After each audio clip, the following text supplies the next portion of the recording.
Hello friends, I am Nimish Chaudhary. Once again, very warm welcome to all of you on my YouTube channel Arena of English. आज का lecture active passive series का third lecture है, जिसमें हम active passive of imperative sentence and model object सीखेंगे। Friends, आपके लिए एक न्यू अनाउंसमेंट है कि मैं एक न्यू वोकेबुलरी सीरीज स्टार्ट करने जा रहा हूँ, जिसका नाम है वोकेब्स फॉर एवरीवन, जिसमें डेली लाइफ में यूज़ होने वाले 5 वर्ड्स सिखाऊंगा। उसमें सिमिलर एंड अपोजिट वर्ड्स भी होंगे। 5 वर्ड्स के लिए एक एक सेंटेंस भी बनाऊंगा, जिससे आप अपनी वोकेबुलरी एनरिच कर सकते हो। ओके फ्रेंड्स, तो आज हम इस लेक्चर में इम्पेरेटिव सेंटेंस देखते हैं। इम्पेरेटिव सेंटेंस को हिंदी में बोलते हैं आज्ञासूचक वाक्य। आपका सबसे पहले क्वेश्चन ये होगा कि हमें कैसे पता चलेगा कि सेंटेंस इम्पेरेटिव है। तो फ्रेंड्स, अगर सेंटेंस में कोई रिक्वेस्ट का भाव है, कोई ऑर्डर है, कोई सजेशन दिया हुआ है, कमांड है या फिर एडवाइस है, तो हमें समझना है कि वो सेंटेंस आज्ञासूचक या फिर इम्पेरेटिव सेंटेंस है। इम्पेरेटिव सेंटेंस को पैसिव वॉइस में कन्वर्ट करने के लिए 2 तरीके से हम सेंटेंस बना सकते हैं। एक होता है उसका भाव पहचान के हमें सेंटेंस बनाना, और दूसरा होता है लेट वाला कंस्ट्रक्शन। सबसे पहले देखते हैं उसका भाव देखने के लिए हम कैसे सेंटेंस बना सकते हैं। सबसे पहला है, अगर सेंटेंस में कोई विनंती है तो हम बनाएंगे यू आर रिक्वेस्टेड। अगर हुक्म है तो बनाएंगे यू आर ऑर्डर्ड। सलाह यू आर एडवाइज्ड। सूचन है यू आर सजेस्टेड। चेतावनी है यू आर वार्न्ड। और एक दूसरी मेथड है लेट वाला फॉर्मूला। लेट वाला फॉर्मूला नंबर 1, सबसे पहले आएगा लेट, उसके बाद बनाएंगे हम ऑब्जेक्ट, उसके बाद बी आएगा, उसके बाद पास्ट पार्टिसिपल, जिसमें सबसे पहले हमें लेट लिखना है, बाद में जो सब्जेक्ट पहले था वो ऑब्जेक्ट बन जाएगा, उसके बाद बी आएगा और पास्ट पार्टिसिपल आएगा। ये आपको बहुत अच्छी तरह से पता चल जाएगा जब मैं उसका एग्जाम्पल सिखाऊंगा। और ये अफर्मेटिव के लिए था, उसका नेगेटिव के लिए देख सकते हैं। नेगेटिव में 2 तरीके से बन सकता है। सबसे पहले let plus object plus not plus be plus past participle लगा सकते हैं। एक दूसरी मेथड है let plus not plus object plus be plus past participle. Imperative sentence के एग्जाम्पल देखते हैं पैसिव वॉइस में। एग्जाम्पल नंबर 1 है please give me your book. यहाँ पे गिव हमारा होगा वर्ब, मी भी होगा ऑब्जेक्ट, योर बुक भी होगा ऑब्जेक्ट। जो मैंने पहले डबल ऑब्जेक्ट में आपको दिखाया था कि मी भी ऑब्जेक्ट है और योर बुक भी ऑब्जेक्ट है। ये होगा डायरेक्ट ऑब्जेक्ट और ये होगा इनडायरेक्ट ऑब्जेक्ट। तो अगर जब हम ये सेंटेंस को पैसिव वॉइस करेंगे तो ये ऑब्जेक्ट को हम सब्जेक्ट की तरह लेंगे। तो उसका आंसर कुछ ऐसा होगा you are requested to give me your pen. जो मैंने 2 तरीके से पैसिव करना सिखाया था, ये उसका फॉर्मूला नंबर 1 है। क्योंकि यहाँ पे प्लीज़ है तो प्लीज़ है, इसलिए हम लिखेंगे you are requested. You are requested to give me your pen, ये यहाँ पे सीधा सीधा आएगा। और जब इसको हम लेट के नज़रिए से देखेंगे, मतलब लेट के फॉर्मूला से आंसर लिखेंगे, तो उसका आंसर कुछ ऐसा होगा लेट प्लस योर बुक। उसमें फॉर्मूला में था कि सबसे पहले लेट आता था, उसके बाद ऑब्जेक्ट आएगा, तो योर बुक यहाँ पे है योर बुक ऑब्जेक्ट। उसके बाद आएगा बी प्लस गिव का V3 होगा। यहाँ पे गिव था V1, यहाँ पे हो जाएगा V3। Let your book be given to me please. यहाँ पे हमने प्लीज़ को निकाल दिया है क्योंकि यहाँ पे रिक्वेस्टेड लगाया था, और यहाँ पे लास्ट में हमें प्लीज़ लगाना पड़ेगा क्योंकि हमने यहाँ पे कहीं भी रिक्वेस्टेड ऐसा कोई वर्ड लिखा नहीं है। सबसे पहला sentence please give me your book, उसके 2 तरह से पैसिव होगा। एक है you are requested to give me your pen, and second one let your book be given to me please. Second example देखते हैं don't park your vehicle here. Don't park your vehicle here, यहाँ पे है park, वो V1 होगा हमारा। यहाँ पे है योर व्हीकल, वो होगा ऑब्जेक्ट। इम्पेरेटिव सेंटेंस को पहचानने के लिए हमें सबसे पहला एक आसान तरीका ये है कि इसमें सब्जेक्ट होता नहीं है, इसलिए सबसे पहले आएगा V1, मतलब वर्ब से स्टार्ट होता है ये, और उसके बाद आएगा ऑब्जेक्ट। उसके दो मेथड है। सबसे पहले देखते हैं, यहाँ पे डोंट लिखा है, वहाँ से हमें पता चल जाएगा कि यहाँ पे क्या लिखा है, don't park your vehicle here, आपका व्हीकल यहाँ पे पार्क मत करो। You are suggested not to park your vehicle here, यहाँ पे क्या दिए, सजेशन दिया है, इसलिए हमने लिखा है suggested. You are suggested not to park your vehicle here. Let की मेथड से देखते हैं। लेट योर व्हीकल जो ऑब्जेक्ट था वो यहाँ पे सब्जेक्ट की जगह आगे आ जाएगा। Late your vehicle not be, यहाँ पे आया है नॉट बी पार्कड हियर। जैसे कि हमें पता ही है कि जो लेट वाला कंस्ट्रक्शन है वो दो तरीके से हो सकता है। लेट नॉट भी हम लगा सकते हैं, या फिर लेट के बाद ऑब्जेक्ट उसके बाद भी नॉट लगा सकते हैं। तो इसको हम दूसरी तरीके से ऐसा कुछ बना सकते हैं, let not your vehicle be parked here. Okay, तो फर्स्ट एंड सेकंड सेंटेंस था ये इंपेरेटिव सेंटेंस के।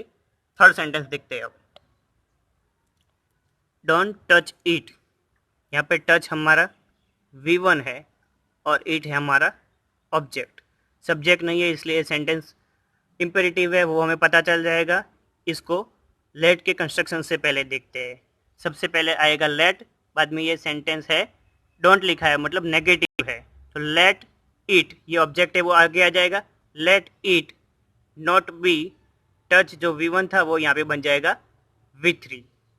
Let it not be touched, इसको हम दूसरे तरीके से बना सकते हैं कि let not it be touched. ये नॉट है, उसको लेट के साथ भी हम ले सकते हैं, let not it be touched. दूसरे तरीके से बना सकते हैं कि यहाँ पे लिखा है डोंट टच इट, इसको छुइए मत, तो यू आर वॉर्नड, यहाँ पे वार्निंग दी गई है इसलिए you are warned not to touch it. Number fourth example देखते हैं। Prepare well for coming situation, आने वाले सिचुएशन के लिए आप तैयार रहिए। तो यहाँ पे प्रिपेयर वेल लिखा है, उससे हमें पता चल जाएगा कि यहाँ पे हमें क्या दी है, एडवाइस दी है, इसलिए हम बना सकते हैं उसको यू आर एडवाइज्ड। जब भी हम वार्निंग देते हैं, एडवाइस देते हैं, रिक्वेस्ट देते हैं, जो भी होता है उसके लिए V3 का फॉर्म लगाना होता है। मैंने यहाँ पे ईडी लगाया हुआ है, तो एडवाइज्ड आएगा हर बार। You are advised to prepare well for coming exam. यहाँ पे आप सोचोगे कि मैंने एक दूसरा पैसिव वॉइस में लेट वाला कंस्ट्रक्शन यहाँ पे क्यों नहीं लिखा है, तो इसका एक रीज़न ये है कि ये सेंटेंस में कोई भी ऑब्जेक्ट नहीं है, इसलिए हम लेट से इसको बना नहीं सकते। यहाँ पे सबसे पहले प्रिपेयर वेल लिखा है, वो है हमारा V1। उसके बाद फॉर है, वो एक प्रीपोजिशन है। कमिंग सिचुएशन वो एक्स्ट्रा वर्ड्स है, इसलिए ये सेंटेंस में कोई भी ऑब्जेक्ट नहीं है, तो इसको हम लेट्स के नज़रिए से बना नहीं सकते। तो ये इम्पेरेटिव सेंटेंस था जिसको हम पैसिव वॉइस दो तरीके से बना सकते हैं, एक लेट से और एक दूसरा जो हम you are warned, you are advised, you are suggested और यू आर रिक्वेस्टेड, वो सारी तरीके से उसका भाव पहचान के हम बना सकते हैं। सिंपल सेंटेंस के बाद अब देखते हैं passive voice of model auxiliaries. Model auxiliaries का हिंदी होता है सहायकारक क्रियापद। जब सेंटेंस में वर्ब नहीं होता उसके लिए हम सहायकारक क्रियापद हम यूज़ करते हैं जो वर्ब की जगह यूज़ होते हैं। ओके, सेंटेंस में हमें कैसे पता चलेगा कि ये मॉडल है, तो सेंटेंस में जब भी can, could, may, might, should और टू, ये सारे सहायकारक क्रियापद यूज हुए हो इंस्टेड ऑफ वर्ब, तब उसको बोलते हैं मॉडल ऑक्सिलरीज। मॉडल ऑक्सिलरीज के सबसे पहले टू पार्ट्स है, सिंपल मॉडल ऑक्सिलरीज और परफेक्ट मॉडल ऑक्सिलरीज। सबसे पहले देखते हैं simple model auxiliaries. Formula of simple model auxiliaries. Active voice में सब्जेक्ट सबसे पहले आएगा, उसके बाद मॉडल आएगा, V1 आएगा और उसके बाद ऑब्जेक्ट आएगा। जब उसको पैसिव बनाएंगे तो ये जो ऑब्जेक्ट है वो आगे आ जाएगा, तो वो न्यू सब्जेक्ट बन जाएगा। उसके बाद हम मॉडल लिखेंगे। उसके बाद एक नई चीज़ हमें ऐड करनी है, वो बी है। उसके बाद जो V1 था वो V3 हो जाएगा, बाय लगेगा और ओल्ड सब्जेक्ट आ जाएगा जो पहले था सब्जेक्ट। तो एक्टिव पैसिव जो इसी तरीके से हम पहले करते थे वही है, सिर्फ इसमें नई चीज़ लगानी है बी। एग्जाम्पल से देखते हैं। First example, Rohan can draw this picture. यहाँ पे रोहन है सब्जेक्ट, कैन है मॉडल, ड्रॉ है V1, दिस पिक्चर उसको बोलेंगे हम ऑब्जेक्ट। तो जब इसका हम पैसिव करेंगे तो उसका जो ऑब्जेक्ट था वो आगे आ जाएगा, तो दिस पिक्चर सबसे पहले आगे आ जाएगा। दिस पिक्चर कैन का कैन रहेगा, मॉडल ऑक्सिलरी के बाद नई चीज़ लगेगी be. This picture can be drawn by Rohan. तो ड्रोन वो ड्रॉ का बन गया ड्रोन V3 बाय रोहन, जो सबसे पहले सब्जेक्ट था रोहन, यहाँ पे वो बन जाएगा object by Rohan. Sentence been very easy. Rohan can draw this picture, this picture can be drawn by Rohan. दूसरा एग्जांपल देखते हैं, active voice. May I take your book. क्या मैं आपका बुक लिख सकता हूँ? May I take your book, क्या मैं आपकी बुक ले सकता हूँ? एक्टिव वॉइस में मे क्या दिखाता है कि ये मॉडल है। यहाँ पे इंट्रोगेटिव सेंटेंस है इसलिए मॉडल आगे आ गया, सब्जेक्ट था वो हमारा पीछे आ गया है। टेक हमारा V1 है, योर बुक वंस अगेन है ऑब्जेक्ट। पैसिव वॉइस में कन्वर्ट करते हैं। इंट्रोगेटिव सेंटेंस है इसलिए मे सबसे आगे आया है। मे योर बुक ऑब्जेक्ट था, वो यहाँ पे सब्जेक्ट बन गया योर बुक। उसके बाद आएगा बी, उसके बाद V3 टेकन बाय मी, जो पहले आगे था सब्जेक्ट आई वो पीछे आता है तो बन जाता है me. May your book be taken by me. I think it's been very easy for you. Third example देखते हैं, active voice. One should help the poor. हर किसी को गरीबों को मदद करनी चाहिए। पैसिव वॉइस उसका होगा द पुअर। द पुअर यहाँ पे ऑब्जेक्ट था, वो यहाँ पे सब्जेक्ट बन जाएगा, आगे आ जाएगा। यहाँ पे हेल्प वो V1 था और शुड था हमारा मॉडल।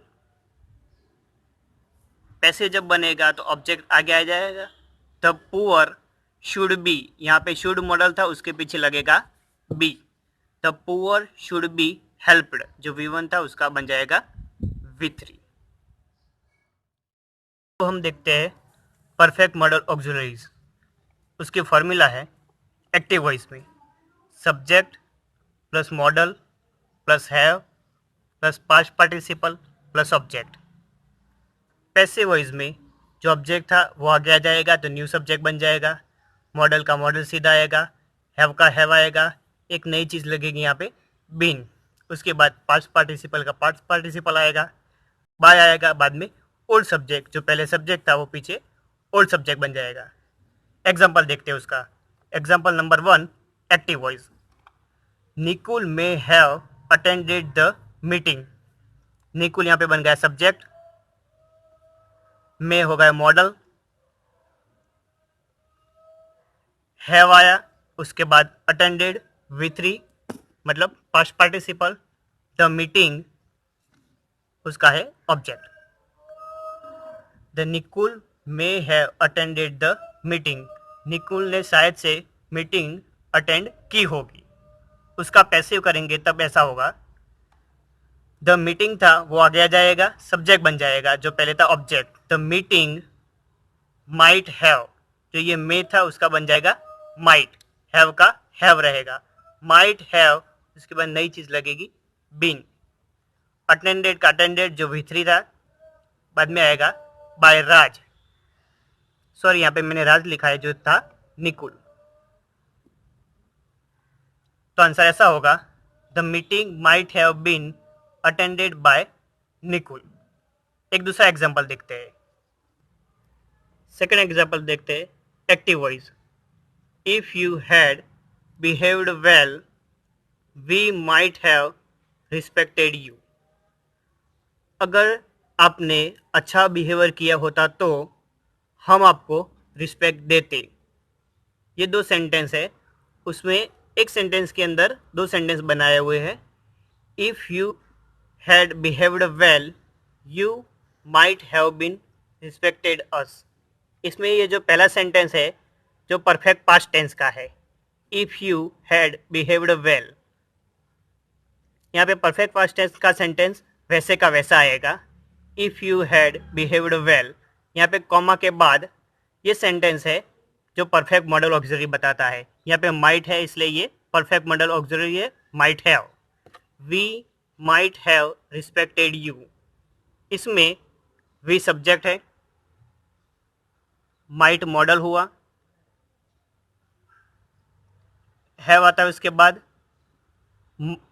मॉडल प्लस हैव है इसलिए हम बोलते हैं उसको perfect model auxiliaries. Respected you, respected यहाँ पे है विथ और यू है ऑब्जेक्ट। तो जब जिसका हम पैसिव वॉइस बनाते हैं तो ये ऑब्जेक्ट था वो सब्जेक्ट बन जाएगा, तो सबसे वो आगे आएगा, तो यू का यहाँ पे यू आ गया। उसके बाद माइट हैव का माइट हैव ही रहेगा।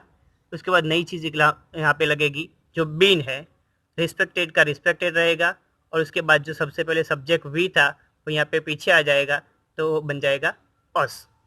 यहाँ पे रिस्पेक्टेड V3 का V3 ही है। तो सबसे 1 सेकेंड उसको देख लेते हैं एक्टिव और पैसिव में। If you had behaved well we might have respected you.